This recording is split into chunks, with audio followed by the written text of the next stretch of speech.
今年元宵台南咸水的蜂仔炮，这个月12要开始咯，超过250座的炮声，规模比英国更加大。这咸水府庙也要提醒民众，若准想要体验这蜂仔炮，一定要保护势，避免受伤。上万支蜂仔炮同时发射咻咻叫，逐当拢声足侪游客来参与礼炮。这是人来做世界三大民俗庆典之一的台南咸水放蜂仔炮文化。今年2月12日起过，庙方按算炮声的增加，规模嘛比往年加较大。另外，庙方今年嘛头改打造沉浸式的蜂仔炮体验空间，要让游客来感受这款刺激感。很漂亮，然后因为我也没有参加过这个蜂炮，今年会过来看看。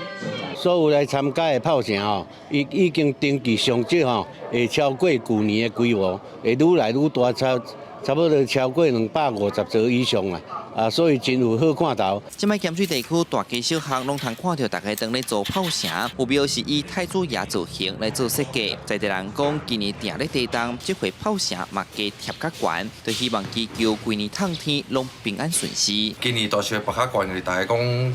天灾上济，啊，讲拔较大小，祈求天灾会当较少安尼。这都塔基这个点悬，所以徛到两层楼高啊。用偌济风炮啊？用10多万。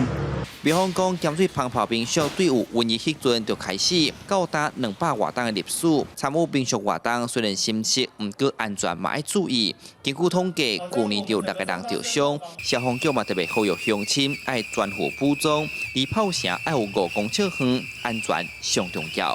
记者宋台南采访报道。